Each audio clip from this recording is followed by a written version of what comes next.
Hey everybody, welcome to the Pro Wrestling Musings Podcast. I am Griff from GA, and today I had to phone home. Well, okay, that wasn't my best one, but I'll tell you who I did have to phone is a man who was at AEW Grand Slam. All 4 hours of wrestling, one of the biggest wrestling shows in recent memory. It is Ibu, or as you might know him, Hangman Adam Pearce from Twitter. He was there at Arthur Ashe, part of the 20,000 strong that witnessed this event in person. So we'll just be here talking to him, talking about Rampage, because we haven't actually talked about that with our numbers quite yet.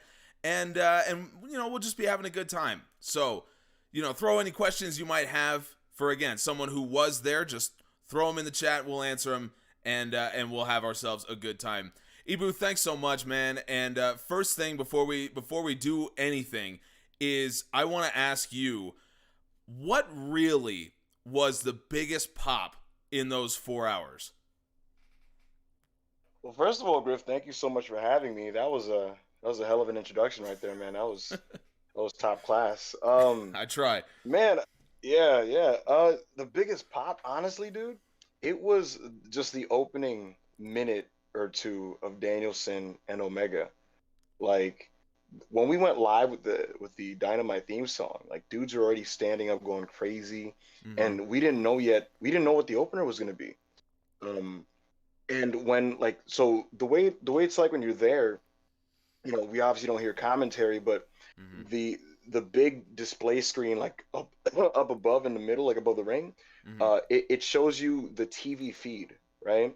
And on that, you know how like when Dynamite begins the introductions with the commentators, you see the little graphic on the bottom corner, with all the matches, right? And so we see that, and it said up next, and it showed Omega and Danielson, and everyone was like, "Oh my god, shit!" going crazy. Like everybody was just in shock that was the opening match, and it was almost like everybody already had so much adrenaline just for the start of the show because everyone's so excited. And then we go right into that, and like I'm telling you, in the building, like it felt like the ground was shaking when the match started before the first lockup. Like everybody's just getting out all their like energy and enthusiasm and excitement, myself included. I think I lost my voice before the lockup. Like it just Wow. it was crazy. So yeah, that was insane. Like I've never been a part of anything like that, and I've been to a few wrestling shows. That probably just as a sustained reaction had to be the biggest. But for an entrance, Punk got a great reaction. The Lucha Bros and Santana and Ortiz got great reactions, but the best pop might have been for Adam Cole. I'd say Adam Cole probably had the biggest pop of the night. Yeah. It certainly sounded like it, and I loved that the fans, without missing a beat, were doing all of the Adam Cole-isms. You know, they were doing the boom, they were doing the Adam Cole baby, they were doing all that stuff. And I mean, I love that because to me, it's like he's a heel, but much like, and we talk about this all the time on the podcast, much like with Britt Baker, it's, you know, you just can't stop people from being a huge fan. Yeah, for sure. It's funny because Tony Khan, he was on Observer Radio a few weeks ago, and he said that he was saying like how, you know, he's aware that people want to cheer Britt Baker, and he's not gonna, even though Britt Baker's role is to be the bad guy, he's not gonna necessarily fight that, and so you're not gonna see her try to do things to just force Cheap Heat to make you cheer, to make you boo her. And I do like that philosophy because at least it allows for more natural reactions. Like, let the people feel how they want to feel. And Adam Cole's a similar way. I was at the Dynamite last week in Newark, New Jersey also. And it's funny because, like, it's this really interesting dynamic where the crowd is very much, like, because of their roles in the show, they're very much anti-elite, but they like Adam Cole. And so Cole comes out for the Kazarian match, and they're loving him, and they're going crazy for Cole, and they're booing Kazarian. And Cole's cutting his post-match promo, and he says story time with Adam Cole, baby. Everyone's going crazy. But then the minute he said, like, the Elite are, like, the best faction in pro wrestling, everyone's immediately like, oh, F you, and they're booing and the middle fingers and stuff. It's funny how that works. It's like, we like you, but not them. And the same thing happened this week where, like, he's getting cheered, and, like, at least in my section, it was one of those things where whenever Nick or Matt Jackson tagged in, like immediate boos. When Adam Cole tagged in, it was a big pop. So yeah. Well, I really want to talk about that match from Rampage, because that one, I Yeah. mean, that was one where I knew it was going to be at least good. I wasn't really expecting Yeah. how good it was going to be. Mm-hmm. So I want to get to that. Really? But I want to start with the opening match on Rampage, just to talk about, show some of the stats. CM Punk versus Powerhouse Hobbs. Now, this is an interesting one to me from a statistical perspective, because CM Punk actually had more of the match offense. And it's interesting because AEW actually likes to do this with baby faces, where when they're facing monster heels, the monster actually gives up a lot of the offense, because AEW's philosophy, we've seen it with Nyla Rose, we've seen it with a couple others, is if you look that big and intimidating, you don't need to to always get the heat, because you're always going to be intimidating. But in this one, but in this one, it certainly felt like it felt like Punk was behind for most of the match. Did you get that feeling? Behind, as in like he was not controlling the offense, or that he was controlling the offense? Yeah, no. It felt like he was not in control of most of that match. It felt like Hobbs was dominant for a long time. It's, you know what it was like, at least watching it live, and I don't have the numbers in front of me, but like you said, AEW monsters, it's one of those things where like the babyface kind of comes out like guns blazing, and they're kind of firing at him. But when they do get their offense back, it's very much big moves that are almost more damaging. Like if this is like a fighting game with health bars, it's one of those things where it's like when they do land, it takes off like big chunks of the babyface's health bar. That's what it kind of felt like. And with Hobbs, it's a similar thing where Punk opened the match with a drop kick, and he's doing all his stuff, and he's taking him to the mat and working his leg and stuff.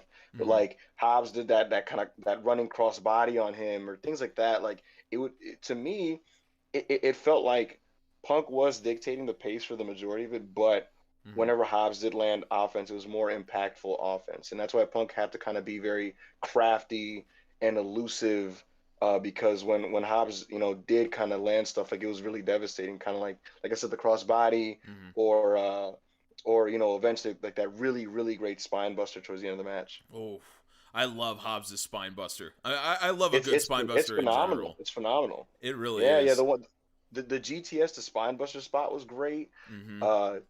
The spine buster on Hangman like a couple months ago, like his spine buster is terrific. Oh, it really is. I'm really glad that you brought up this.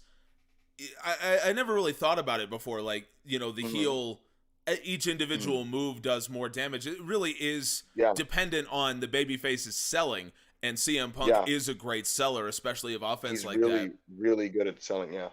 And one of the things that really jumps off the page to me, and you said it, when you look at the flow of offense, we're looking at this chart right now, and you can see that, CM Punk, he starts out so hot to begin with, and then as soon as Hobbs, like right in that second to third minute, that's when he gets his first shot in, and Punk just has no answer for that. I mean, and you're absolutely right. Like it's like one or two shots, and Punk is down. And so for like 3 minutes, Punk has no offense at all, and then he makes his comeback. But what's interesting is that after the comeback, the match, it continued to go. So you can see the comeback in the 8th minute where Punk, again, his offense shoots up. But then the match ends up going for 13 and a half. So from the fans' perspective, it felt to me, watching it on TV, that the fans actually, like, they fell out of the match for a little bit when that comeback, they were so into it, and then it got snuffed out. Hobbs hits the spine buster, and then the match continues. It felt to me like the fans were pulled out of the match a little bit. Was that the case in this one? Going from memory, I would say that after Punk's like middle match run, where he did like that kind of that neck breaker that he does, and some of his combo moves, and there was a nice little "You Still Got It" chant. Hobbs regained control briefly, and after that, almost like, I don't even want to say prolonged, because it didn't feel like long, but he had a control segment that was a bit quiet. But I don't think it was necessarily a matter of that being indicative of like the way these guys were working. To be frank, I think it was just the fact that like people were tired. By this point we were, because they ran a 30 to 40 minute elevation taping before Dynamite, and then had that, and then Dynamite, and then have you ever been to a Dynamite? I have not. Okay, so here's the thing. In both the ones that I've been to now, it's been two times now where like you would think Dynamite ends and they go right to Rampage, but they really don't. They take about 15 minutes to set up, Hmm. potentially more. I think last week it was like maybe 20. This week was 15, and so like by this point we're pretty close to 3 hours into the show. So it was very much a situation where it's like we will rally and pop for major moments in the match. Yeah. And when they are almost borderline having a rest spot, we will rest too. And that's kind of what it was there. Hobbs Hobbs did do a moment like he kind of gestures to the audience a little bit and kind of plays it up a little bit, Yeah. like at some point during his control segment, and that's what got people to kind of boo him a little bit until Punk kind of countered and did some stuff at the end there. Yeah. That's Yeah, I love hearing it from that perspective because I think as yeah, TV viewers, we tend to mm, view each match in a vacuum. Like the fans should be yeah, white hot for each match yeah, and yeah. don't As we if people don't have unlimited realize. energy or something. Yeah, yeah, Exactly. Yeah, we yeah, don't realize how much and how much the wrestlers need to understand that. Like they can't just yeah, throw in spots that are supposed to get huge pops where the fans are resting or something like that. Like it's very yeah. it really goes to show you that working any kind of wrestling match, but specifically a TV style match, Hmm. it takes so much knowledge, it takes so much ring psychology that maybe we don't Yeah, as the TV yeah. viewers really understand. Yeah, yeah, and it's a testament to guys who can work around that and always find a way to get reactions in spite of that. Mm-hmm. Because, like, like, again, if you're going late in the show and the crowd's already buzzing and there's been matches prior to yours that have been just blow away, it really is a skill to know how to still get yourself over, doing something completely different. Um, and like I said, it really Mm-hmm. does. It really is a skill to keep the people engaged when you're later into the show. Yeah, you're absolutely right. Well, we say all that, but Hmm. for 30 minutes of Kenny Omega Yeah. versus Bryan Danielson, Oh, it felt like yeah. each minute was either the first or the last minute of the match. Like the fans were so Yes. into every single Yes. thing that was going on. Have you ever It been a was part of a crazy. match quite like that, where the No. fans were into every No. single minute? No. Oh my God.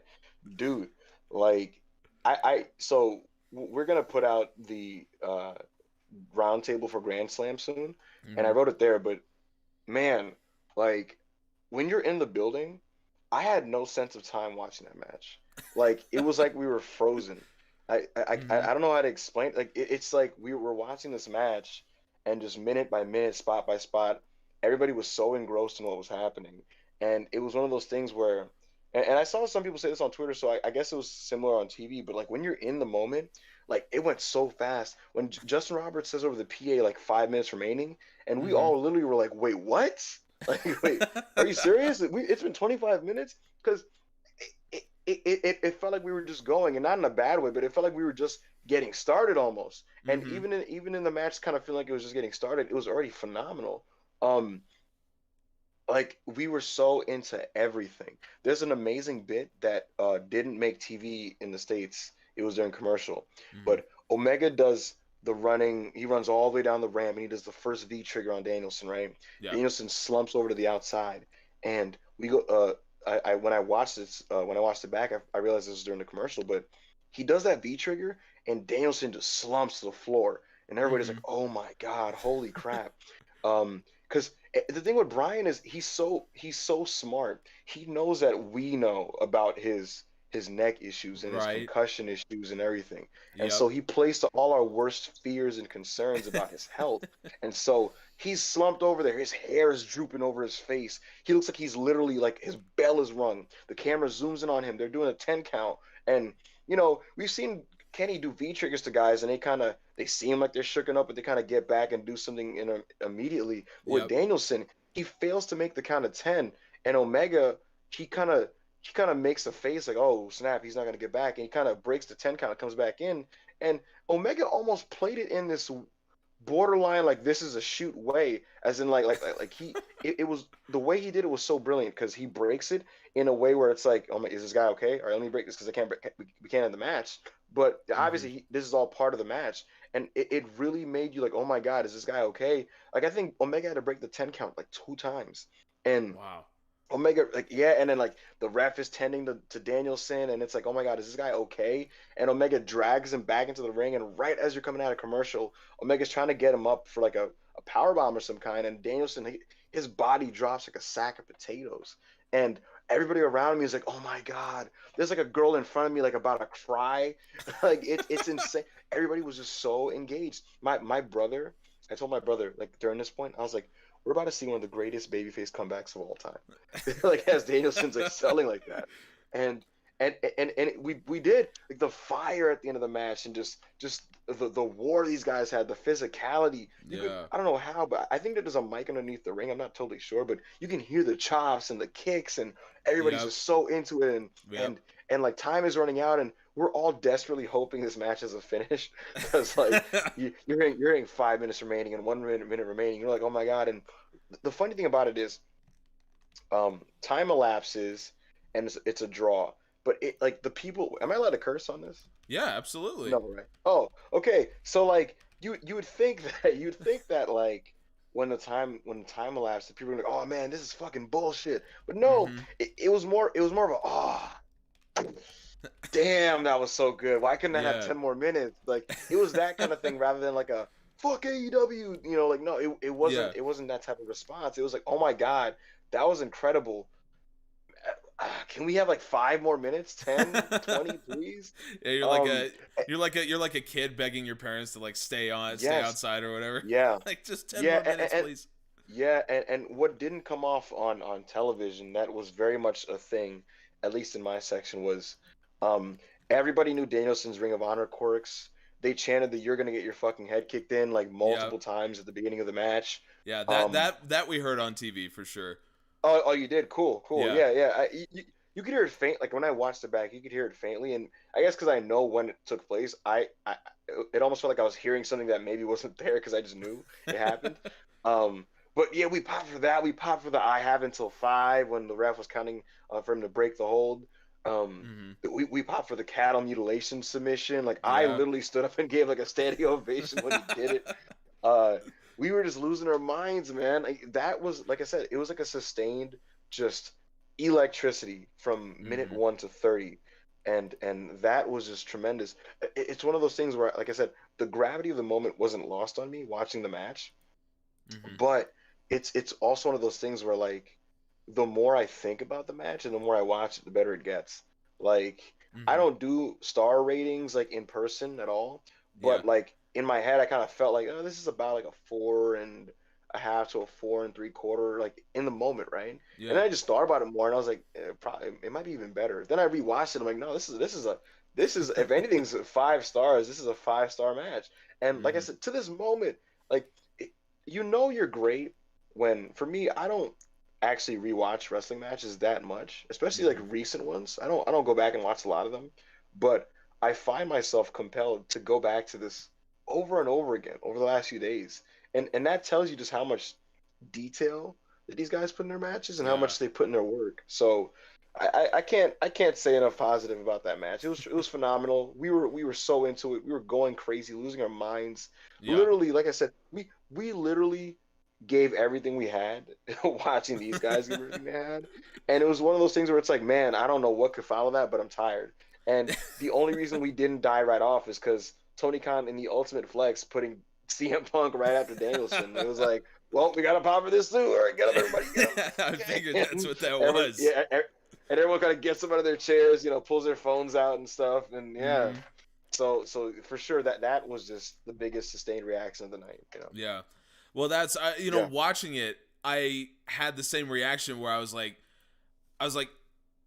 how they still have 3.5 hours of TV wrestling yeah, after this? Like, how does yeah. that that kind of pop is the kind of thing that you're supposed to build to. But I think it was I think it was a strategy from AEW, because I have feeling that in a 4-hour taping, if let's say Omega and Danielson had been the main event of Rampage, right? So it was everything was building up to that. People still would have been dead by that point, right? See, here's the thing. Well, not dead, but tired at least. Yeah. I don't know if there's any point where we were just completely dead per se, because there'd be a little bit of a murmur and stuff. People clapped and cheered for things, but we were for sure tired in the second half. And I do think I do think had Omega and Danielson been taped at the end of Rampage, it wouldn't have come off quite as well as it did being the opening match. And I think part of Tony's thinking was for sure, it was for sure, I want to get these guys fresh, just in front of that audience, fresh, just getting literally the best reaction. And that's what he got. Yeah, absolutely. Well, we talked about this on the podcast after Dynamite. And by the way, again, if you're in the chat, if you have any questions for Hangman Adam Pearce here at, what went down at the Grand Slam tapings, please let us know. Well, this is something we talked about. Griff, can you DM me on Twitter a link to this on YouTube so I can post it on my Twitter? We actually tagged you in a tweet, actually. Oh, have you? Oh, let me check my notifications. I should have. If I got the wrong account, that's awkward. But it's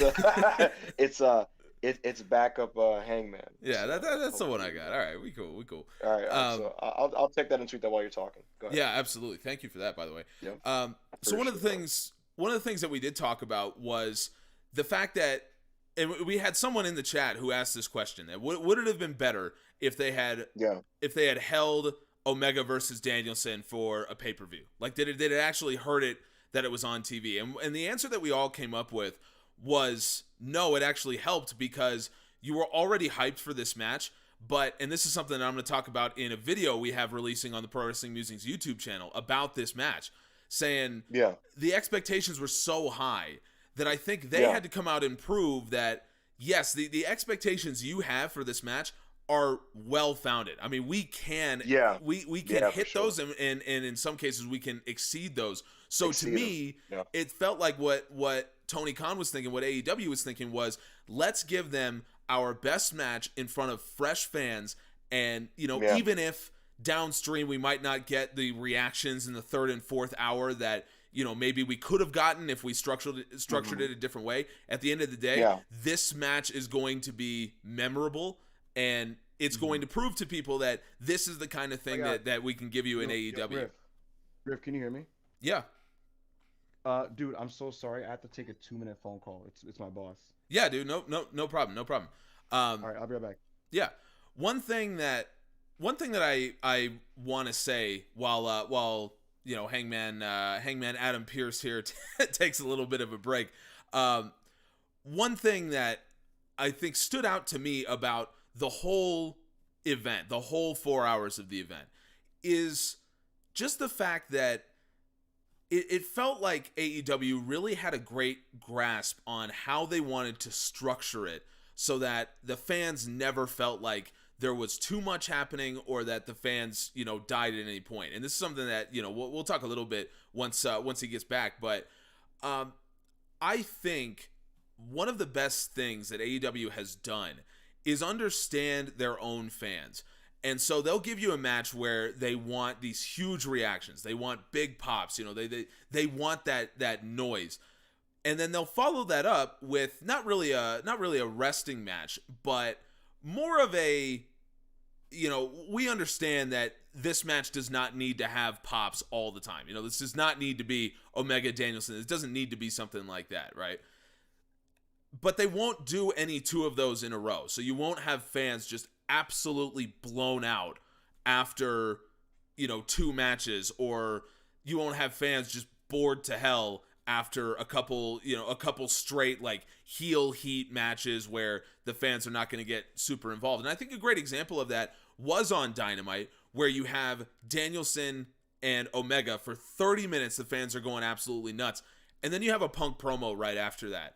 And a promo is always going to be different than a match, because it's very easy for fans to understand, here's what my role is, here's when I need to, start cheering, and here's where I can take a break because the guy needs to talk. Yeah. So even though you have this big reaction from CM Punk for his entrance, you still have this very well structured promo that keeps fans in and doesn't just immediately kill off the whole crowd by just burning them out in the first 45 minutes of the night.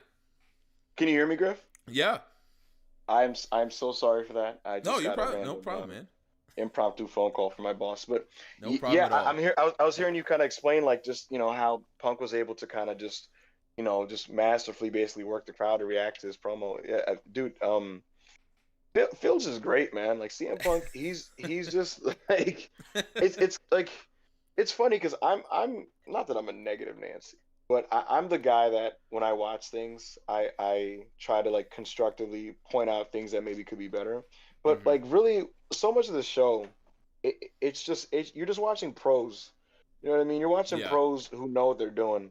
And with CM Punk, like it's just natural to him. It's like he's been gone 7 years, but like especially the promo aspect of wrestling, it's just he's so comfortable. He's just talking to people, and he has all the little subtle tricks to kind of make you react.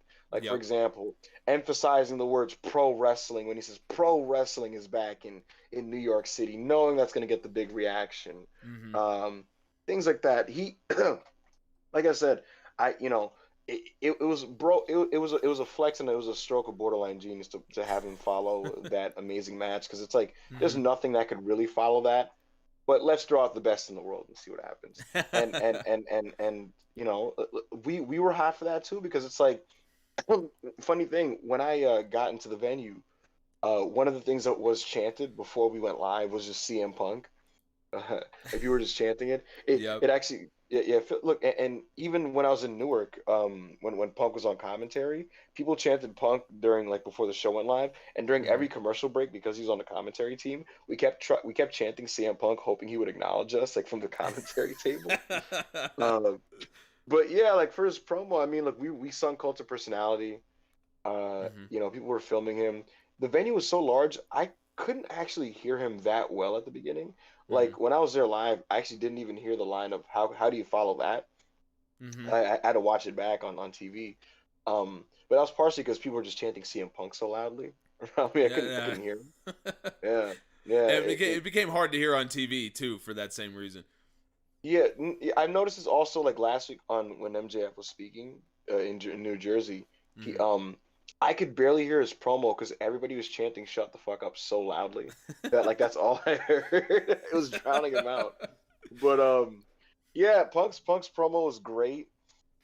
He's just a master at what he does. Something to note, because it wasn't shown live. Taz and Hook and Hobbs. No, I think it might have been Taz, Hook, and Starks. They came out during one of the commercial breaks for Dynamite. Just to cut a really quick promo, kind of bashing the city, getting heat on Team Taz to prepare for the Punk match. It didn't make TV.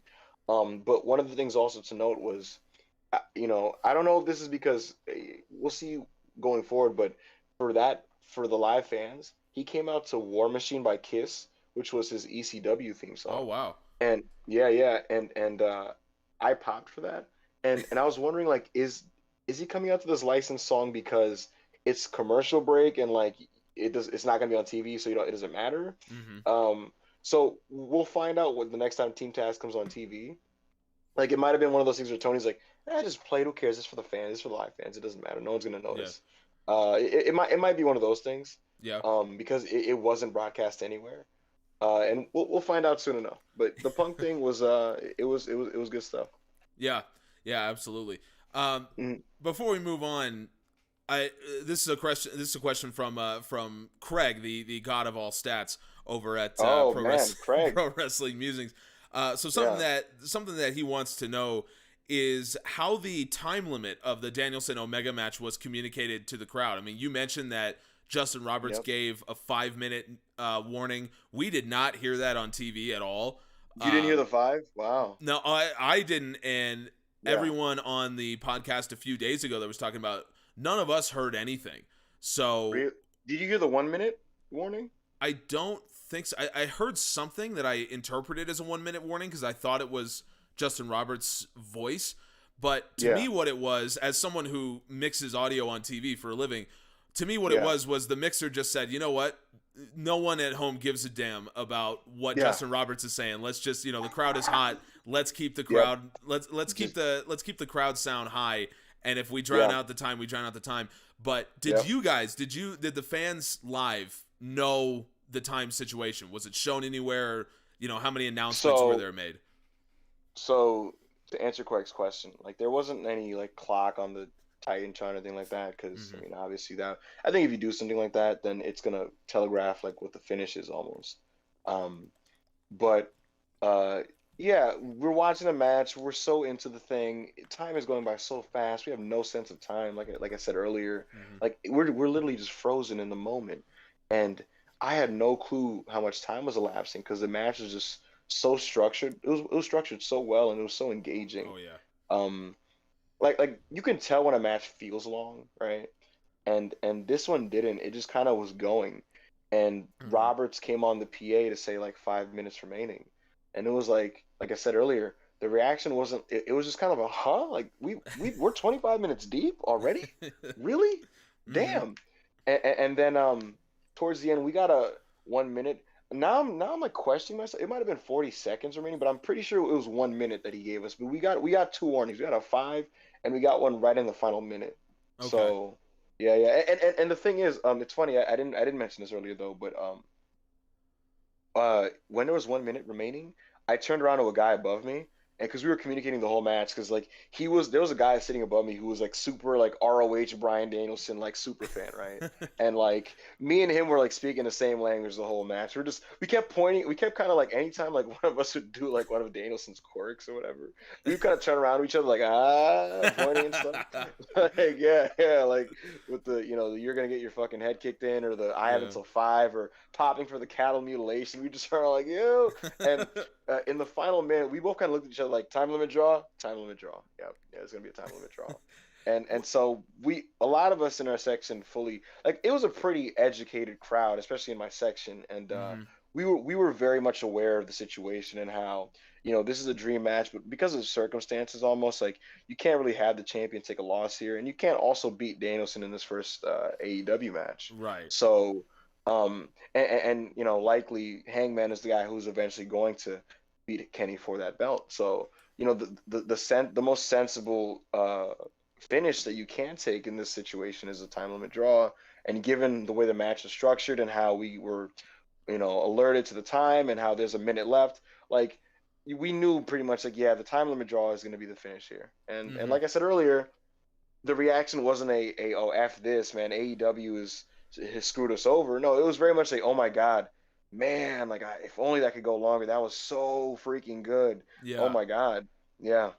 Yeah, and you figure when the title's on the line, they get 60. Yeah. You figure you're gonna get a finish, and that I think is really what AEW is going for. Is getting the blood flowing, so to speak, and getting the fans pumped and saying next, presumably next month, that this match is gonna have a finish. Unless they're going to do a 60-minute time limit draw, which Omega has done before, so I suppose it's possible. Oh, man. So I think one of the things you mentioned is how educated the crowd was. And that's actually something that really stands out to me about AEW, because it feels like every show, there's not just like a few fans that know the deal. I mean, it feels like every show, the majority of the fans know even little things about some of these wrestlers. And so, knowing things about Bryan Danielson from his Ring of Honor days, I mean, we forget how long ago that was. That was a decade or more. Years. Yeah. Yeah, and you would think, here's the interesting thing, like you would think a lot of these people have become wrestling fans sooner than that, like within the last decade or so. Right. Just on my own wrestling Twitter feed, there's so many people that I know. Like, I've been watching wrestling for 20 years, but I know so many people on my feeds who got into wrestling over the last decade. Yep. But the benefit of living in this time is so much of what's happened before you is available to be watched at any point. Oh yeah. Right? Hey, you're preaching to the choir with that one. I became a wrestling fan like 3.5 years ago. So look at that. Yeah, see? Yeah. So there you go. And the thing is, like, if you became a fan in a previous era, it was not as easy to just kind of, just catch up, so to speak, on just like what you need to know and just things that have happened in history, Right. because stuff was less available to you. I know for me, I was a fan of Ring of Honor during its peak in the 2000s, but Mm-hmm. at that time, accessibility to just watch a lot of it was very scarce. If you weren't at these events in person, you had Mm-hmm. to like buy the DVDs that would come out so much later than the show actually happened. Like a Mm-hmm. show would happen in April, and you're like, oh man, I can't wait to watch the DVD in July, and they'd make it a limited amount of them and stuff like that. When they had pay-per-views, it was on this thing called iPay-per-view, and there was a site called Go Fight Live, and you'd pay, what is it, $20, and the feed would be abysmal. Like the feed would be abysmal. You couldn't hear the commentary well, or the crowd wouldn't be mic'd well. But Mm-hmm. nowadays, it's like you can. I'm sure there's plenty of people who know Danielson from just purely as Daniel Bryan, and when he signed with AEW, I'm sure that people kind of did some YouTube brush ups over the last few weeks and just kind of watched some of his Oh yeah. stuff because it's right there to be found. Yeah. And so I think what it is like AEW has a very passionate fan base, and a lot of the people who are on AEW have extensive extensive pasts in other promotions, Mm-hmm. and because people are so interested in these people, you know, all this kind of prior work is readily available to be watched. And so it's easy to say, all right, let's look at Kenny Omega's New Japan work. Let's check Mm-hmm. out CM Punk stuff in WWE. Let's watch Bryan Danielson in Ring of Honor and that kind of thing. And Yep. so it lends itself to being a knowledgeable fan base. Man, that's a great way to put it, and it is something Yeah, that I think only happens because you have a group of fans that do really care. care about the AEW Yeah, product, and so they're yeah. willing to put in that amount of time and say, I don't know much about this guy, but let me go learn Let about me him. let me learn. Yeah, let me learn. Yeah, I So, mean, here's a good example. Satoshi Kojima was announced to be facing John Moxley at All Out, hmm and there were plenty of people like who weren't totally familiar with Satoshi Kojima. yeah, And I was again on my own Twitter feed. I was seeing people literally just like tossing out match recommendations of Kojima and YouTube links and stuff like that. And like yeah, within a week, like it felt like the All Out crowd knew who the hell he was, and they oh popped for yeah, all his little quirks and his things. And hmm and another thing on this, I even told I don't know if you know who David Bixen's fan is, but yep, he tweeted about how like he was saying like that like he basically like expressed surprise at the fact that people seemingly knew Ring of Honor Danielson in Arthur Ashe. And what I said to him was the same thing. I said, I'm sure, I highly doubt that 20,000 people in there were all watching Bryan Danielson in 2007. But yeah, at the same time, people don't want to be left out. And so if you know you're going to an event that features Bryan Danielson over versus Kenny Omega, hmm I would imagine many people did their homework, yeah, so yeah. And on yeah, top of that, you have a bunch of fans that even if they didn't do their homework, they're at the event and they want to be a part of it, so they can kind of yeah. tell, oh, people are popping for this, so I should probably join in. I Absolutely. can hear this It chant. I mean, yeah, the chant of "you're gonna it's get an your fucking head kicked in." yeah, That's a distinctive sound. You can figure yes, out what yes. people are saying, so you can get You could involved. catch on and go join along, and yeah, man, it's an infectious energy is the best way to put it. It's hmm infectious. It travels. It spreads, and you know, look, people watch Dynamite at home and they see people in the arena having fun, and Yeah, it's like you want to be a part of fun, and that's why the ticket sales do well. That's why people join in. That's why the crowds are so great. yeah. So it's infectious. Yeah, absolutely. It's just straight up fun, and that's really Yeah, that's all we yeah, want from our wrestling. yeah, We just want to have for fun. sure, Uh, for sure, for sure. so five of the guys in my second favorite match of the night all Okay. come from the very that same that same niche where they all had these indie careers, and Yeah. people people seem to know them as soon as they showed up in AEW, and specifically in Hmm. the case of Luchasaurus and the Young Bucks. When they Yeah. showed up in AEW was right when I was first starting to become a fan. That was like less than a year after I had first became a fan of wrestling. And so Gotcha. I relied on the fans to learn a lot about these guys. Yeah. And then I went and watched a lot of their backlog of matches. And Yeah. what's amazing is that, 2.5 years later, almost 3 years later, you still have these same fans that know all these guys and react to all these guys. And, you know, the Bucks have turned heel. Luchasaurus has now helped put over Jungle Boy. And, like, for a lot of people that weren't fans of AEW at the very beginning, it's easy to forget. Luchasaurus was way more over than Jungle Boy at the very beginning, right? I mean, he was one of the most over guys there. And Jungle Boy was, like, a prospect, you know? Yeah, for sure. It's funny because that's completely true. And I think what happened was, you know, you may or may not remember at some point, maybe around the fall of 2019, maybe a little bit prior, Luchasaurus got hurt. Like, he hurt his ankle. I'm trying to, I think it was around that time. And I feel like there was you know, when AEW had their initial pay-per-views, like you said, Luchasaurus was really over because he was this big. He was one of their few big men at the time, and he was doing all these crazy cool moves, and he had a really good hot tag and a good gimmick. And I think what happened was, especially during the pandemic, like, I think Luchasaurus, he's a guy who is a massive benefactor of crowds. And you know, and they really kind of prop him up. And I think without them and that energy, and also the fact that it just felt to me that, like, he didn't properly heal from his ankle injury. I felt like, especially like pandemic AEW, I felt like he was just nowhere near as good. It felt like he was, you know, sloppier, and he didn't have the fans behind him. And I think AEW almost noticed it and kind of geared towards, let's really heat up and get Jungle Boy ready.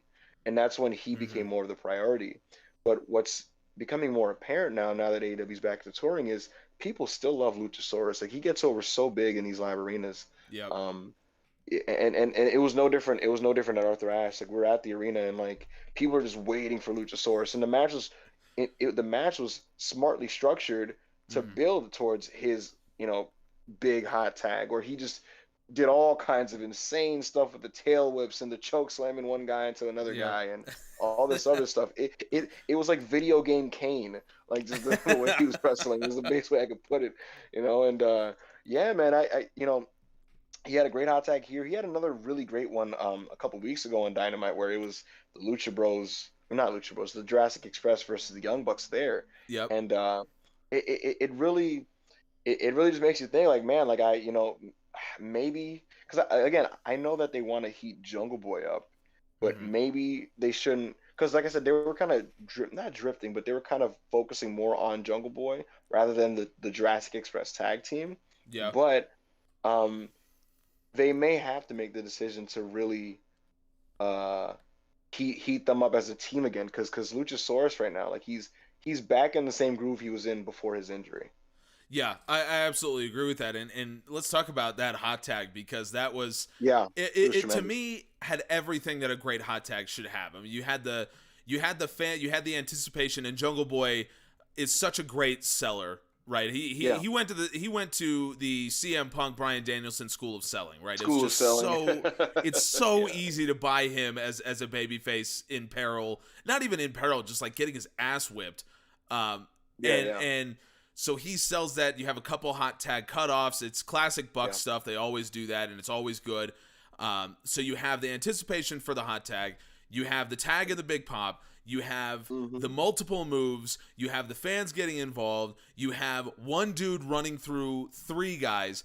And then you have Luchasaurus choke slamming Adam Cole onto Matt Jackson. And to me, crazy. It was insane, and my favorite thing about it was the fact that Don Callis put it over, right? I mean, Don Callis on TV goes, "Okay, that was cool." I'm like, Don Callis never does that. Like, he'll spend an entire match just running down, totally cool burying shit. The guy. Exactly. So I loved everything about that, and to me, what made this match really good.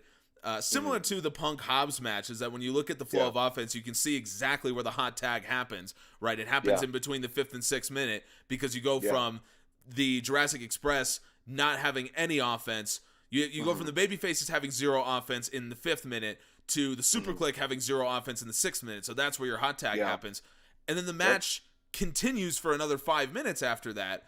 And to me, what made this match so good is that the transition period between the hot tag and the finish, it often feels like it's disjointed, you know, because you have to cut off the hot tag somehow, and so it can get very samey where the Yeah, heels cut off the hot tag.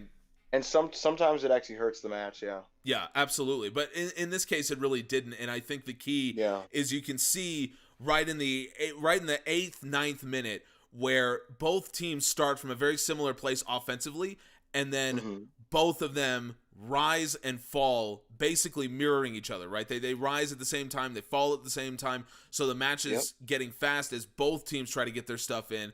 Then it falls as both teams, start to get tired. Right? And Yeah.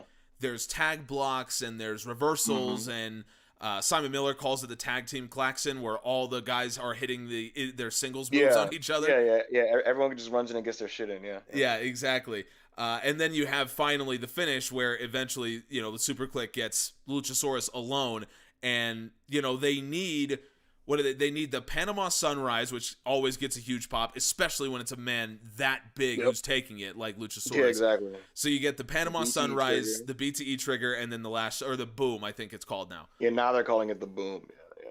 Yeah. So that to me, this was my second favorite match of the night, or of Grand Slam. It's a night Grand for you. Slam. It was two for us. Yeah. This was my second favorite. What did you think about this one? This match was really good. Here's the thing, man. Like, the Young Bucks, if nothing else, they're masters of this type of wrestling. They're legitimately, I don't know if there's anybody better at this kind of explosive, frenetic tag team match, especially when it's a trios match with somebody. And it's like, it doesn't even matter who the third person is usually too, because like whether it's Omega or Cole, or if you go back to their PWG stuff, whether it's with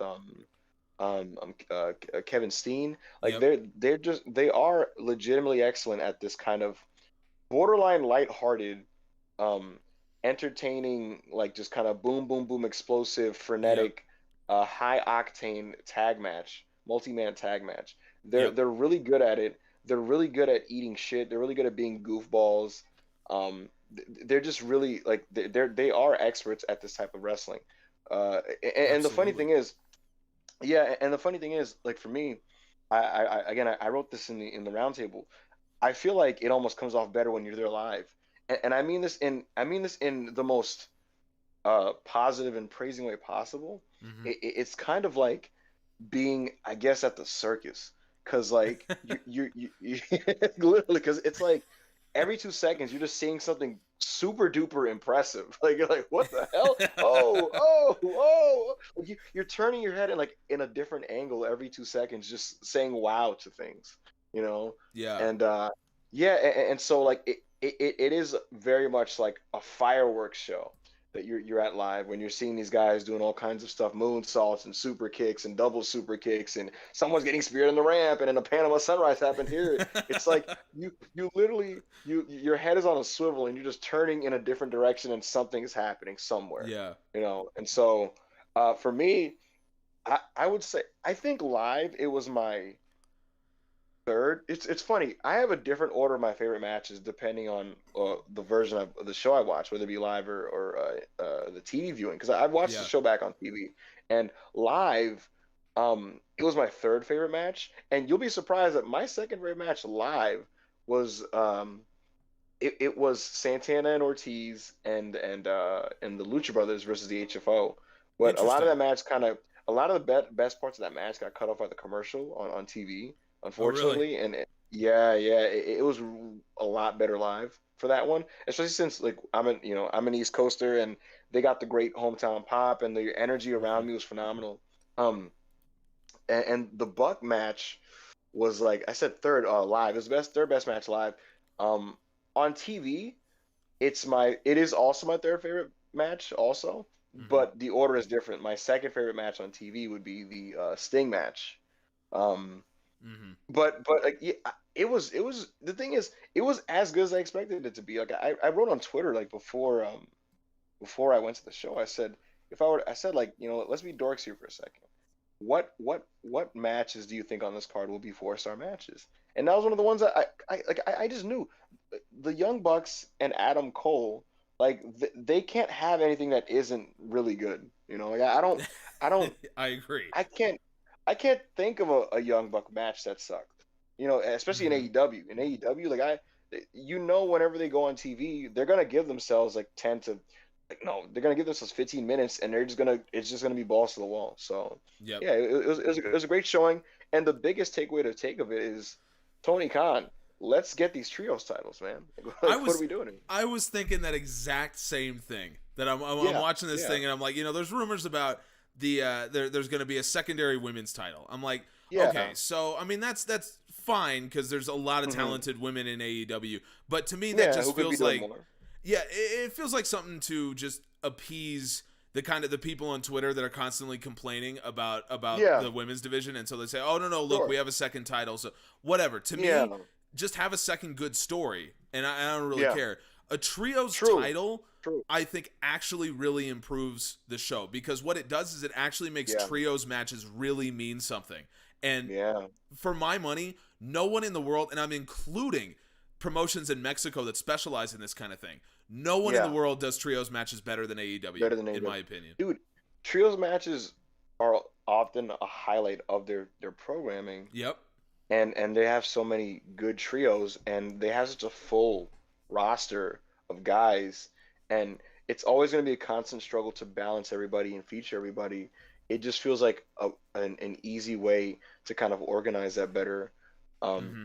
Because like, look, I mean, you got Death Triangle. When Trent Beretta's back, I mean, you could have the best friends, Yep. freaking the Super Click. There's Right. so many really strong trios that like are gonna have blowaway matches. They already Exactly. do, and now you have a belt for them, and you can do that while also having focus on the regular tag teams. Again, Mm-hmm. it's a good way to um, feature more of the roster in a way that has direction, because now the end goal is to get the trios titles rather than just have matches for the sake of having trios matches. Yeah. There's so many combinations you can do. You can go video game with it. You can say like, hell, maybe CM Punk's like, hey, Sting and Darby, you want to tag? Like you can get really really weird with it. And Yeah. I want good weird. So like give me these trios titles, Yeah. I'm with you 100% on that one. Yeah. I want to move on. I want to move on to that 8-man tag because I also enjoyed that one and I want to talk about it. But the last thing, I there's one thing that I want to say about this trios match while we're on the topic that I think is so interesting to note, and it's the big offense. Now, normally when you see a match like this where the baby faces end up having more than 50% of the match offense, the heels tend to get the advantage with the big offense. And that's actually something we saw in the Omega Danielson match, where Danielson gets 64% of the match offense, but Kenny Omega ends up having more of the big offense. And just a reminder, the big offense is all offensive maneuvers minus simple strikes. So it's basically, it's like bigger spots. That's the kind of thing that you remember after the match is over. But this match was so weird in that the baby faces not only had 58% of the match offense, but they were leading in the big offense category 39-19, which is insane to me. Like for them to have that much more in the 8-man tag. No, in the trios. Oh, in the trios match. Yeah. Dude, let me think about that now. Is that actually the stat? Yeah. Because it's funny. I was gonna say I could see that for the 8-man, but for the fact that the trio, man, I gotta go back now. I don't remember it happening that way, right? Right. Like, it didn't feel that, right? No, not at all. Yeah. Not at all. That's a bit of a shocker. Yeah, it's crazy to think about it. I'm just, I'm with you. When I saw that, I'm like, I gotta go watch this match because I gotta figure out how exactly that happened. But yeah, I don't remember it that way. I don't either, but I think what it goes to show you is actually something that you were saying before, which is AEW likes to put over heels as being very as their attacks do more damage, right? And normally we see that, like you said, in the context of monster heels, the Nyla Rose and Powerhouse Hobbs and those types. But I think in this match, AEW is actually trying to do that with the Super Click. That they were trying to put them over as, they may not be monsters. I mean, Luchasaurus was by far the biggest man in this match, obviously. Of course. But because the Super Click are so dangerous together Yeah. as a trio. Yeah. They don't really need that much to beat you. And I think for Adam Cole, to kind of tie it all back together, because you said at the very beginning that one of the biggest pops for an entrance was for Adam Cole. I think this match really served to put over Cole in the sense that when he got in, when he became legal, the dynamic of the match changed. And that's why the Super Click was getting dominated until Cole became legal. And suddenly, now that Adam Cole's involved, now the match is different. Now the Super Click has the advantage, and Adam Cole obviously is the one that goes on and wins it. And I think it's important that he wins it over Luchasaurus, right? He wins it over a man who's so much bigger than him, because I think AEW is trying to build Adam Cole. And for now, I mean, I don't know where the story might be going next, but what I know is Adam Cole is being built as someone who can handle any person that he's in a match against. It started with Kazarian. Absolutely. Now he's handled Luchasaurus and by extension Jungle Boy and Christian Cage. Yeah. Is he going to be fighting Danielson? Is he going to be fighting Punk? Like, who could he get next? Yeah, for sure. I feel like Adam Cole is going to be a guy who they're going to want to put against like their up and coming baby faces, and they're just going to have really blow away work. They didn't pin Jungle Boy, which is smart because Jungle Boy's facing him next week. They're gonna have a terrific wrestling match, and when I'm looking at the AEW landscape now, Miro has a good thing going, and he has a good thing going, and I personally I hope he retains against Sammy Guevara, because I just feel like a run like this, like unless sometimes I feel like when it comes to wrestling title reigns, sometimes you can feel that it's time to end it, right? And it's always hard to determining and deciding when to do it and who's the guy for it. But I do feel that with Miro, now's not the time to end it, which is probably why they smartly decided against doing the Kingston versus Miro rematch at Arthur Ashe, because I think if they did that, they would have had to have Kingston go over in Queens, and they probably just felt like it wasn't the time to do so. But to get back to my point, Adam Cole, like when I'm looking at his singles options right now, like he obviously cannot challenge Kenny right now, and Miro's a heel, and they're probably not gonna do that matchup, and it's not time for Miro, and that's why it makes it more apparent to me that they really, really need to kind of get these trios titles out there, because I think that his best bet forward for the time being is to just continue to kill it in trios matches with the Young Bucks. And the thing about it is, like, especially people who are more used to like WWE style programming, there's a stigma that like tag team wrestling isn't as important or as big as just the singles main event type stuff, right? But AEW has such an emphasis on tag wrestling, and the Young Bucks are such a featured act in the promotion, they're part of the elite, that like it's not a diminishing thing for Cole if he was primarily a trios guy with the Bucks. In fact, they will be an absolute attraction on the program. You know what I mean? Yep. So I do think the direction for him, for the next little bit is going to be the trios direction. Yeah, I absolutely agree with you. And something that we should remember as well, AEW's champions right now, Kenny Omega is 37, and that is a hard 37. I mean, he has been through some serious matches. So he's 37. Miro is 35. Adam Cole's 32. So he's actually got, I mean, obviously it's all relative in wrestling, but 32 years old for wrestling, considering is that young for a wrestler. Exactly. Considering that some of the biggest stars right now, you look at like, for example, over in WWE, like Bobby Lashley's, I think 45. 45. Yeah, he's in his mid 40s. Same with Brock Lesnar. Roman Reigns is in his late 30s. So huge wrestling stars can be a little older. So Adam Cole's got a lot of time. He has plenty of time. Right, exactly. And I'm with you. He should. I think the best use of that time would be to hang around with some trios titles and showcase his work. And by the way, if you're concerned about Cole, maybe extending that range a little bit, trios is a good way to keep someone out of action and keep it easy on their body. I mean, certainly in the case of Sting, You know, Absolutely. that's exactly Yeah, what they've right, done in terms of the tag right. team matches. They've perfectly found this like rhythm with Sting where it's like he gets to be Sting and your idea of Sting without like exposing his limitations. You know, Yeah. at the end of the day, this is still a 62-year-old man, but they're not gonna force him to go 30 minutes by himself with somebody because obviously Yeah, you do that exactly.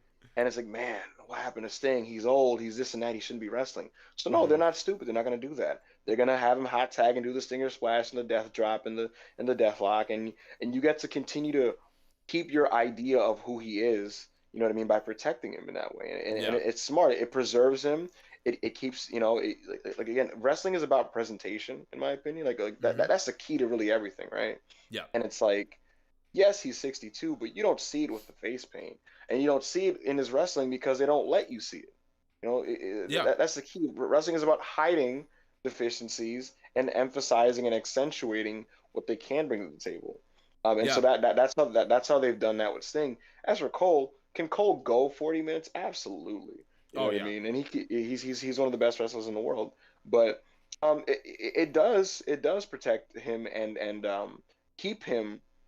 I don't want to say like keep a mystique around him, but it does kind of almost temper off and hold off unleashing him fully right now as Right. a singles guy by having him in a trio setting while getting your taste of Adam Cole. And that's also probably smart because you don't want to dilute him when you have CM Punk and Danielson, two other big acquisitions, kind of figuring their way out in the singles division.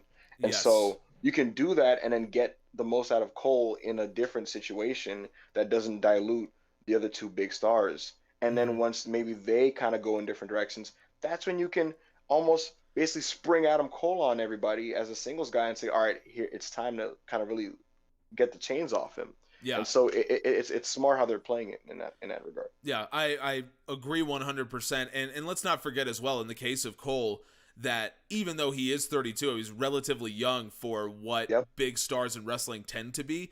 Yeah, big stars in Those, wrestling are usually in their mid to late 30s, yeah, but even, if I not mean, older. exactly. But Cole, I mean, let's not forget this. He was NXT's top guy for a few Yeah, years, and yeah, I mean, they ran him like a racehorse. I mean, he was yeah, going, he was, yeah, War Games matches, what is it? Through Stages of Hell, yeah, 2 out of 3 falls. I mean, like this dude, yeah. He did like two of them. Yeah, he had hard years in NXT. He was yeah, really yeah. putting his body on the Going line. going crazy. Yeah, So if maybe a draw for him for AEW, I mean, this is complete speculation, but hmm it's possible that a draw for him was AEW saying like, dude, we're not going to use you like that right now.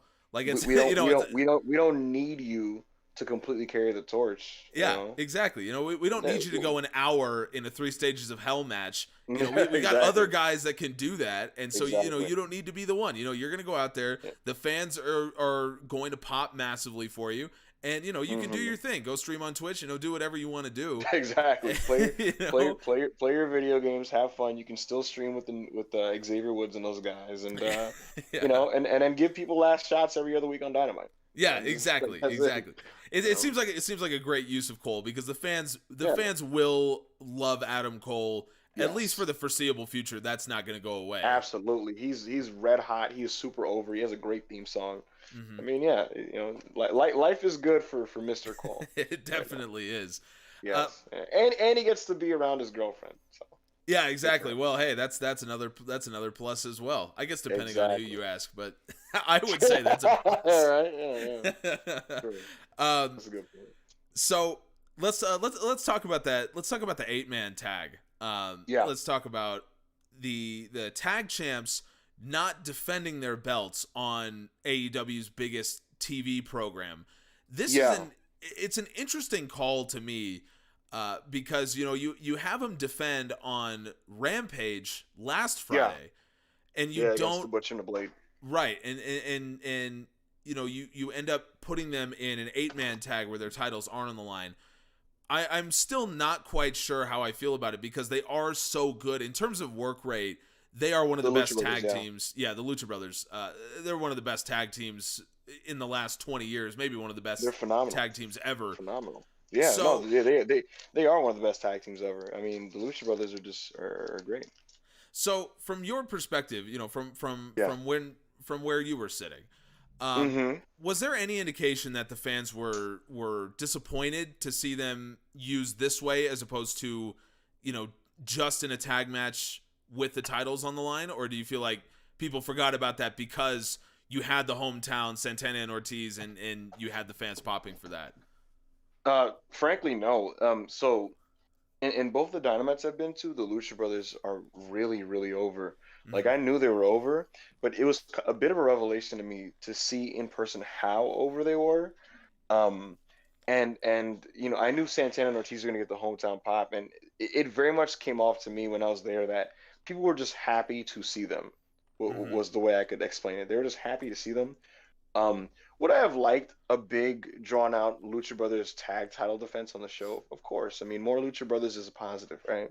But I do want their next big tag program to be something that really gets to marinate, something that really gets to be built to, and Yeah. not just an opponent thrown at them. And Butcher and Blade, when they defended it against them, that was very much just a I don't want to say throwaway title defense, but it very much did feel like it was just guys for them to fight for a week, right? Yeah. Yeah. And I don't want that for when they do get to Ortiz and Santana versus the Lucha Brothers. I want that to be something that really simmers and builds, and something that you really, really are begging to see by the time you get it, and then you do it at Full Gear or something like that. As for this show, the way I looked at it was this: the HFO guys were just essentially bodies just for these guys to just do all their stuff to and pop the fans in New York. Like literally, they were Yeah. literally like, and that's not even like a slight at like Private Party or like the Butcher and the Blade, but it could have been anybody against them. Really, Yeah. like it was just four bodies to just bump for these guys while they did all their cool stuff, and Yep. it felt being there that it was just we were happy to see them. We want to see them do all their lucha stuff and all that, Mm-hmm. and we just wanted to get them in, and they got in. They had maybe I don't know 7 8 minutes, and they got in. They did all this stuff, and then they got out, and it very much felt like a well done house show type of situation with those guys. Mm-hmm. So I, yeah, I feel like that might be what they were going for, for sure. because you in the tag division you've had now the massive pops, right? The Lucha Yeah, Brothers beating the Young Bucks. I mean that the whole cage match really yeah, at All Out, and specifically the Lucha Brothers winning. That's your huge pop. So it felt yep, like this was one where they just said, you know what, it's easy. Santana and Ortiz, they're hometown boys. There's 20,000 people in there. They're gonna yep, love what they do, but yep, they're gonna be a little tired. We don't need to give them like 30 minutes of yeah, extended heat and then a huge comeback and yeah. all this kind of stuff. Let's just have them do what they do. The fans are gonna go No. crazy, and let's go home. Yeah, exactly. It's funny because at this point in the show, I was also very anxious that like they weren't going to be able to time the show properly and that like something would be cut. Like I was actually really nervous about it. Like I think during it might have been the Jericho match, I was looking at my watch, looking at my brother. I'm like, there's like 35 minutes left. What are they going to do? Oh my god! Like I was legitimately freaking out. I don't know why. I was just freaking out about this. And when the Lucha Brothers came out and that match began, I was looking at my brother and I was like, honestly, this could literally just be boom, boom, boom, do all your stuff on the HFO and walk out. And Yep. it was a little longer than that, but that's essentially an extended version of what I suggested. They got in there, they did their cool stuff. Ray Phoenix did absurd Ray Phoenix things, Mm-hmm. and they won and got out, and that's kind of what it needed to be. So Yeah, and I absolutely agree with it, and that's what we got. And yeah, you can't fault AEW for giving fans what they want, in that yeah, particular situation. Sometimes yeah. you do need that. There is something to be said Mhm. for for getting heat, right? And heat comes from Absolutely, absolutely, depriving fans of what they want to see. So there is yes, something to be said for that, but there yes. is also something to be said for just giving the fans a genuine pop, something that Yeah, they could actually be and happy this for. that particular matchup isn't the matchup for something like that either. I Right. don't because like it's not like people are like walking to the arena like, man, I really hope Santana and Ortiz get those HFO guys, man. Like I can't stand those. Like that wasn't a primary prioritized storyline going into this show. You know what I mean? So it's not. So if they had an extended heat segment and Matt Hardy was doing his Matt Hardy stuff on the sideline, like I don't think the reaction elicited from that would be like, clapping for them to kind of get their get back. Like, it just it wasn't the place for that type of situation. Yeah. And those weren't the teams for that. That was what it needed to be, which is just it's just, respect my time and get in it and show me all the cool stuff and then move on. Yeah. So absolutely. On the topic of heat, yes. we've seen all kinds of different heat from these 4 hours, and we've seen everything from, in my opinion, one of the best heels, if not the best heel in the world right now, in MJF. That to me seems like legitimate heat, like the great kind of heat. He's terrific. Yeah. So we go from that to like Omega and the Bucks, who to me, and this is all from a TV viewer's perspective, so I'm going to compare it to what you noticed in a second. But the Elite to me seem to have genuine heat as well, not to the extent of MJF, but the right kind of heat to someone like someone like Britt Baker, who's supposed to have heat. Britt Baker and Adam Cole, who are supposed to have heat. Exactly, but they get cheered. To going down to like the HFO. To me, it seems like the HFO has the closest thing to go away heat that we can see on AEW right now. Is that the impression that you got? You know what's funny about that, man? I am not big on the HFO. I'm not really sure what we're doing here. It almost feels like just I don't know what we're doing here, man. It really felt like they were just like, what are we doing with Private Party? I don't know. What are we doing with Butcher and Blade? I don't know. Throw them with Matt Hardy and see what happens. And like that's and then it just feels like a lot of the situations that are set up with them are these contrived ways to create like multi-mans on like secondary AEW programming. And the thing with me is like it's hard to feel like anything they do is important. And because I don't even know what they are. Like it's weird. Like I know in kayfabe, like they work for Matt, and Matt is their money guy, and he carnies them out of money. Like I get that. Right. But it just aside from that, I'm not really sure what the identity is, and I don't think there is one. And when it comes to heat, see, here's what I'll say. Like, so those are my personal feelings on the HFO. And I see a lot of people echoing that on like social media and like Twitter, right?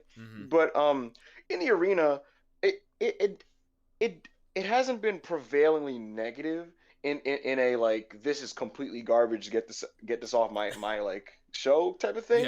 Like it hasn't been, and I think the reason why is it does feel like people aren't into it, but it feels like people enjoy AEW as a whole enough to just like accept that this is a less good thing on the show, and they'll just wait for like a good thing to happen afterwards. And the other thing is though, what saved the segments alive is that all of them have had Orange Cassidy run-ins, and people like Orange Cassidy, and so it's like being there live, it's almost like people are kind of sitting on their hands like, I don't know what's going on here. And then like Orange Cassidy comes out and it's like, hey, Orange Cassidy. Like it's like that type of thing. So to me, it feels like there's an embarrassment of riches in AEW. We all know that. But I almost feel like if you're going to do, they announced during the show that we're going to have Orange Cassidy versus Jack Evans, hair versus hair. It's like, if you're going to do that, it seems like that would have been the kind of match that you could put on a show like this, because you could throw that right in the middle of the show, have it be quick, Orange Cassidy's over, have him do his thing, Orange Punch, boom, shave Jack Evans' head, and call it a day. But I think because AEW has so much stuff that they want to do, that it was either that or it's lower on the priority list. Yeah, exactly. Like you'd have to take off Ford and Jay, or you'd have to take off the 8-man or something like that, and it just feels like there's so much stuff going on. And you had to get Santana and Ortiz on the show, being their hometown guys. So exactly for sure.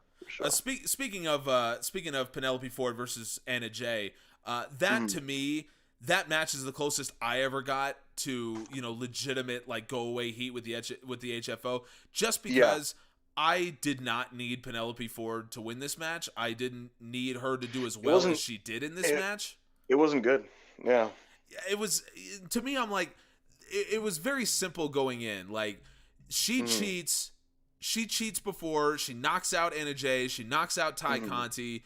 So let Anna Jay come into this match, dominate Penelope Ford, and let's get the hell out of here and we're done with this. The problem is, I think AEW, they see a way forward with this, and they wanted this story to continue. And so I guess my issue wasn't so much with the match. My issue is with the story. I didn't want the story to keep going. Yeah. Because I don't really care about this. Like, I care more about Anna Jay. I want her to do actual stuff. Her and Ty Conti. I like both of them. Not just messing around with the bunny and, just the antics and shenanigans. Yeah, for sure. Yeah. So did this might be confirmation bias on my part. It seemed like the fans were like, for any of the matches, that was the one that they were least interested in. Is that the case? I'll put it to you this way, and it was this exact same thing last week when Anna Jay fought, I believe, the bunny last week on Rampage. Both times, I kid you not, I saw what felt like maybe 15% of the arena heading for the concession stands and bathrooms. And like, I'm serious. Yeah. And I believe you. And it felt like it was two things happening. It was like, one, I need to get stuff and I need a match that I don't care about to happen so I can go get stuff. Right. And like, this was the opportunity to do so. But also simultaneously, it did also feel like, all right, well, this is a smoke break. And yep. And I'll tell you personally, I actually didn't watch this match live. I went to buy some water. Like, I was really thirsty, and I was just like, God damn, I need to buy a drink. So I did that, and when I was kind of, as I'm walking back, I heard Ty Conti's music go off and Orange Cassidy's music go off, and the Dark Order theme. I heard a bunch of themes go off as I'm like buying things, and I was like, what is happening right now, right? I get back, and there's like a big multi-person standoff, and like the HFO are involved. And I was like, well, okay. And I asked my brother, I'm like, what happened? He was like, I don't know. It wasn't good. Don't worry about it. And I was like, okay, cool. It wasn't good. It wasn't good. And then I ended up watching it back on Rampage. And here's the thing. So the way I look at it is this. Anybody who watches current WWE programming would tell you that of all the bad things that happen on it, the worst stuff is the women's tag team division storylines and feuds, or air quotes on storylines, right? Right. You're using that term very loosely. Extremely loosely, right? And it's because like it's just abysmal. Like what they do is they'll have two teams and they'll just have the individuals have singles matches where they trade wins and cheat and make baby faces look dumb with like and stuff like that, and then it just prolongs like the eventual tag match. Yep. And the booking of this Tay J versus Ty J versus Bunny and Penelope feud, it's the closest thing to like WWE booking. For me, I get that they wanted to kind of get mileage out of these four ladies, and so you wanted to spread it out, but I don't think it's led to anything effective on television in terms of getting anybody over. Again, I don't care. Like, I don't know what the story of this even is. Like, what is this about? Like, you know what I mean? I don't know what the story is. I don't know what this is for. I don't know why they're mad at each other. I don't know why they're fighting. They just kind of got into a brawl one day, like backstage, and then we just had matches for like 3 straight weeks. I don't know what it's for. You know what I mean? And so far, like Conti and Jay aren't coming out of this looking that great. And I just feel like my prevailing thought, and I saw other people echo this on social media, is let's just get this over with, which is not something you really want to have. And so I do think that the tag match this week on Dynamite is going to be pretty. I think it'll be fine. It'll be pretty solid, probably. Yeah. Well, you got 4 solid workers in there, so it can't. How bad could it be? Yeah, it's not going to be bad. I think it was just the road getting there was just not the best. But I do hope that we move on to bigger and better things coming out of this. And like, again, it doesn't help that like the HFO are kind of like tertiarily involved in this whole thing, and like you said, it's borderline go away heat. So yeah, that's kind of what I'm at with that. And I think the disappointing thing about this, and it's the same thing as, you know, you compare it to WWE booking, it's very similar. One of the most disappointing things about WWE over the last few years is you have such a glut of talent, and you put them into these really good people. Right, and you put them into these storylines that it doesn't really get to showcase what they are, and you just feel like they could be doing such better stuff if you just get them the hell out of this. That's exactly what this match felt like. Like, this whole time, I'm like, specifically Anna Jay and Ty Conti. Like, these two women could be doing so much good stuff based on who they are and what they do. Run? Ty was on such a great run.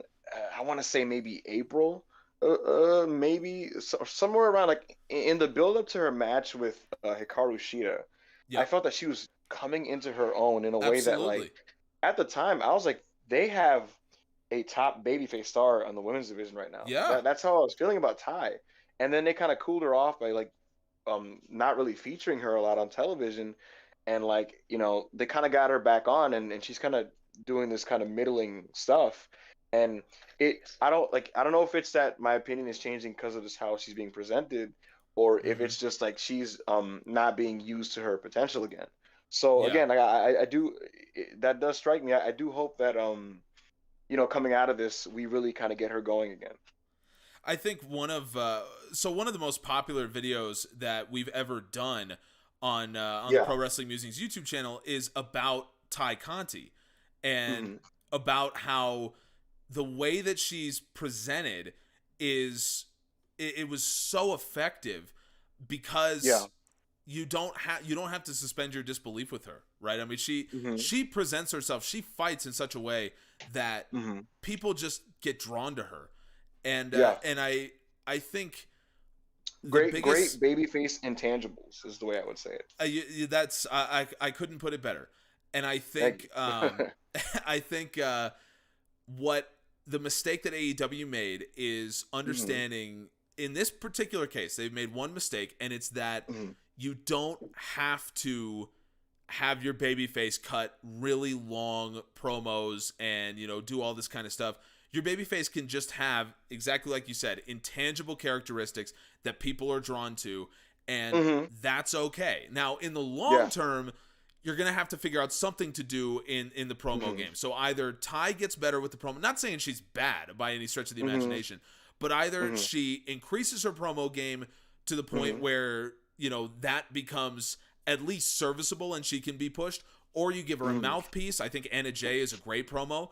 So, you know, you give her Anna Jay as sort of a mouthpiece, and you kind of play off that. So if that's going to be the long term out of this tag match, out of this thing, that we're seeing Ty Conti and Anna Jay positioned together, and that's going to be a long term partnership, then that's fine. And in 6 months, no one will remember this stuff. Exactly. Which is I think the most important thing for us to know is that if we see something bad on a wrestling show or something that we don't like, we're not going to remember that. Like, when you think about Grand Slam, you're going to remember Adam Cole's pop, right? You're going to remember Omega Danielson, right? And you're not going to remember that. You're not going to remember this stuff. But I think until then, I think we just have to. We kind of have to grit our teeth and say, you know what, this isn't for me, but, you know, whatever. It's like 10 minutes out of the show. It doesn't really matter. Very, very true. Yeah, I in general with wrestling, like, I know a lot of people really harp on just like stuff they don't like on shows, and I'm not saying not to be critical of stuff, because if stuff insults your intelligence and stuff like that, it should be called out. But at the same time, especially for like AEW programming, considering like the majority of the stuff they do is good, like, I'm not a guy that I'm gonna come out of the show and, like, my number one talking point coming out of Grand Slam isn't gonna be, oh my god, the bunny feud fucking sucks. Like, you know, like, if you ask me about it, I'll say, yeah, it sucks. But that's not my primary talking point. You know what I mean? Yeah. And I absolutely agree. If you're shooting 85% from the field, like, I mean, that's a pretty damn good shooting percentage. Exactly. It's like, you know, so that's kind of how I see it. Yeah. And then, like you said, I'm not going to remember this stuff, especially if, here's the thing, the only time I will remember bad stuff is if it's either notoriously just bad, or if it's damaging in a way that, like, the characters involved don't recover from it. And this isn't bad in a way that like these people are ruined. It's just something that they're doing right now that's just not particularly good. You know, Yeah. and they very much can move on from this and be on to better things. So that's kind of how I Yep. see it. Yeah, I Yeah. think in AEW, the closest that you can ever say to something that is like notoriously bad is what was Brandy The Rhodes' Nightmare. whole thing? Yeah, what was it called? The Nightmare Collective, right? Or Yeah, something like that was it. That was it. I think that's the That closest to something like I still is remember that because of how notoriously bad awful. it was. Yeah, yeah, that is really, really bad. You know, Yeah. and the thing is, they knew it, and that's why they stopped doing it. Exactly. Like, They stopped it. It was around for like 3 weeks. Like it yeah. was not a long-term thing, and it wasn't presented prominently. So and again, it keeps going back to AEW understands its fans. Yeah. They have their finger on the pulse, and they know when something Yeah. isn't working. Yeah, So exactly. Tony kind of said in interviews before that like when something gets really poorly received on Dynamite or does really bad in the ratings, he really looks inward into just what the issue is and like rectifies it almost immediately. And yeah, we've seen it like there was a Dynamite in December 2019 that ended with like the Dark Order completely destroying the Elite, and it was like right. it was a pretty poorly done angle. I don't know if you remember Yeah, that one, I do but like remember. yeah, that show wasn't particularly good. That angle in particular was like pretty bad, and it was the worst received Dynamite up to that point. Yep. And that was also the week that they like lost to NXT in the ratings. And Khan could have just shook it off and been like, oh, put his fingers in his ears and say, la la la la la, what I'm doing is good. Yeah. But no, he was like, okay, cool, like I hear you guys, and then he immediately rectified the issue. Right. And the best way to do that is just put on a better show. Exactly. And that's the best thing about it's one of the best things about AEW is they're very self-aware. They're not full of their own shit to the point where like they're just gonna do what they do and power through whatever criticisms are thrown at them. They're very mindful of what they are, and if they feel that it's fair and effective criticism, they're going to take it into account and see how they can better their shows. So, Exactly. And you go from that. I mean, this is I don't mean to do the self-promotion, but you keep leading me into it. The second most popular video on our YouTube channel now is about the Dark Order and about how that was the moment that they could have either just done what you said and said, you know what, fuck everyone. The Dark Order's great. We know it's great. Or they could have said, they could have gone the other way and said, oh, people don't like the Dark Order, so this group's gone. Like they're done. Instead,